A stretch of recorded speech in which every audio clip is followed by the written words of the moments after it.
Nous sommes le 2 mai, étape suivante de notre chemin de prière. Aujourd'hui, nous méditons les mystères joyeux et particulièrement celui de l'Annonciation. L'ange Gabriel annonce à Marie « Voici que tu concevras dans ton sein et enfanteras un fils, et tu l'appelleras du nom de Jésus » dans l'évangile de Luc. Jésus, cela veut dire Dieu sauve.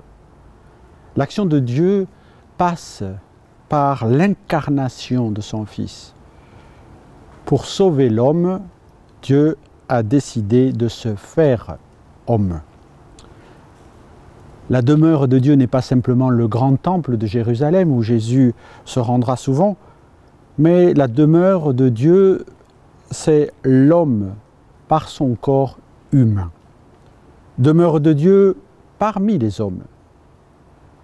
C'est ainsi qu'on constate qu'en Jésus, comme nous le dit saint Paul, habite corporellement toute la plénitude de la divinité.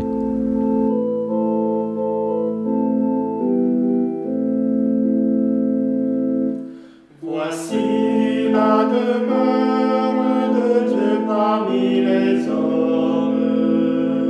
Paris, terre admirable, terre de la promesse, mère de l'Emmanuel.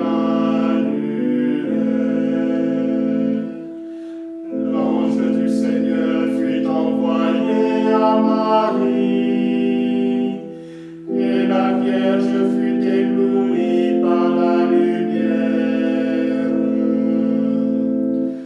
Voici la demeure de Dieu parmi les hommes.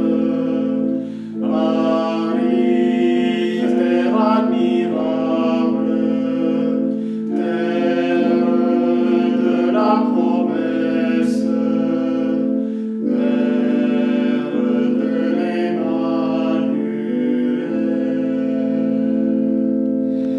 Est-ce qu'elle n'a pas fait la volonté du Père, la Vierge Marie, qui a cru par la foi, qui a conçu par la foi, qui a été choisie pour que d'elle naisse pour nous le salut parmi les hommes, qui a été créée par le Christ avant que le Christ ne fût créé en elle?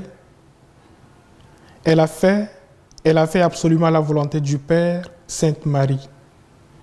Et c'est plus pour Marie d'avoir été la disciple du Christ que d'avoir été la mère du Christ. Ainsi, Marie est bienheureuse d'avoir écouté la parole de Dieu et de l'avoir gardée. Elle a gardé la vérité en son cœur plus que la chair en son sein.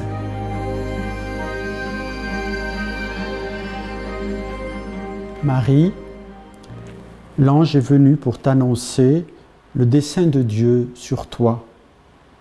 Et depuis ton oui, tu joues ton rôle de mère. Mère très aimée, fais grandir dans le monde le sens d'appartenance à une seule grande famille dans la conscience du lien qui nous unit tous pour que nous venions en aide aux nombreuses pauvretés, aux situations de misère avec un esprit fraternel et solidaire. Encourage la fermeté dans la foi, la persévérance dans le service, la constance dans la prière. Ô Marie, consolatrice des affligés, embrasse tous tes enfants dans la tribulation et obtiens que Dieu intervienne de sa main toute puissante pour nous libérer de cette terrible épidémie, afin que la vie puisse reprendre dans la sérénité son cours normal. Nous nous confions à toi, toi qui resplendis sur notre chemin comme signe de salut et d'espérance. Ô clémente, ô miséricordieuse, ô douce Vierge Marie. Amen. Ô Vierge Marie, tourne vers nous tes yeux miséricordieux dans cette pandémie du coronavirus. et réconforte ceux qui sont perdus et qui pleurent leurs proches qui sont morts, enterrés parfois d'une manière qui blesse l'âme. Soutiens ceux qui sont angoissés pour les personnes malades auprès desquelles, pour empêcher la contagion, ils ne peuvent être proches. Suscite la confiance en celui qui est inquiet pour l'avenir incertain et pour les conséquences sur l'économie et sur le travail.